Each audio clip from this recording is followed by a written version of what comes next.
Fakt ChatGPT-ja ta përkthen është bërë shoku im me ngushtë digital. Pik. Domethënë unë nuk është më diçka që i përket të shkuarës, diçka që ndodh realisht.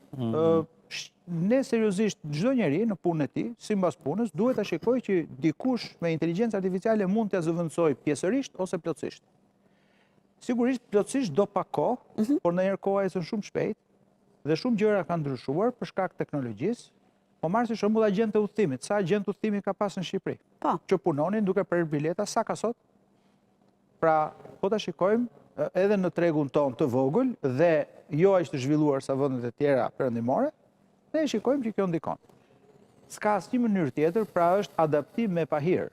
Me pahir, pra do adaptohesh se s'bën, nuk ke zgjidhje tjetër. Në të kundërt, ti nuk do t'i marrësh dot disa shërbime ose nuk do punësohesh dot. Bëhesh i papunësueshëm. Siç janë për shembull aktualisht janë disa mosha dhe disa njerëz pa aftësi që janë të papunësueshëm. Pavarësisht se duan ndonjëherë, dhe nuk mund të vazhdosh dhe të përgatisësh, po themi, një tabel me vizore, sepse nuk të punëson njeri.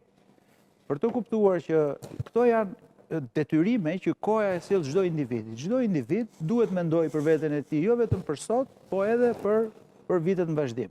Në të gjitha, po themi, artikujt që shkruajnë dhe kompanitë më të mëdha që merren me këtë punë, të gjithë thonë që jo, do shkurtohen disa vende pune, ka dhe shifra, po s'po hyjke shifrat, dhe do hapen edhe më shumë. Duhet i shohim me skepticizëm këtë. Përgjithsisht, të gjithë zhvillimet teknologjike, të paktën në një periudhë afatmesme, e dëmtojnë tregun e punës. E dëmtojnë nga pikpamja e punëmarrësve, se nga pikpamja e kompanive dhe punëdhënësve e ndihmojnë. E ndihmojnë, okay. Atëherë që e ndihmojnë. Kështu që duhet shikojë gjithë secili të ketë një plan B, dojë se çfarë mund ndodhi në 5 vitet në vazhdim. Dhe kush është ky plani B?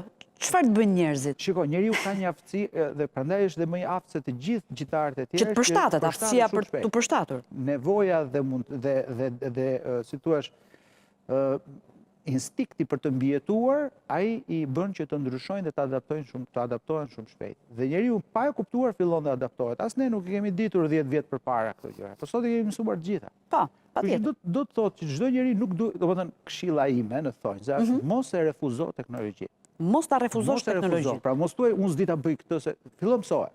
Në punë, në çdo lloj gjëje që bëjmë, të shikojmë si ta bëjmë ndryshe, sepse ajo do jetë aty, po se bëre ti do e bëj dikush tjetër dhe ti do ngelesh mbrapa. Pra çdo gjë që vjen re thuaj, ata mësoj si bëhet dhe kjo, ata shoh si punon dhe i Albani, ata shoh si funksionon dhe kjo, se në të kundërt kjo do na dëmtojë. Dhe kjo sot në çdo vend pune ne kemi prezente, nuk është se është diçka në të ardhmen. Sot ne jemi dhe po punojmë me këtë inteligjencën artificiale, quhet me gjithë pajisjet kompjuterike që na vinë në ndihmë, do vinë dhe robotët shumë shpejt. Këtu në Shqipëri do na vinë robotët? Ne i kemi parë në botë. Pra janë në Europën perëndimore janë robotët që shërbejnë, që krijojnë gjithë vendet pra krijojnë shumë punë. Sot pash një video në internet të një roboti që kishte pësuar kresh, më duket, edhe gjuante në tavolinë, rrëzoi pjata derisa u ngritën njerëzit. Që bëjnë kresh, nuk ka? Është robot humanoid. Bëjnë dhe individët kresh, jo vetëm robotët. Okej. Shiko, jo se jo më larg që sot më doli një video në internet. Desha bëjon Erla. Po, faktikisht unë desha ta kundërshtoj pak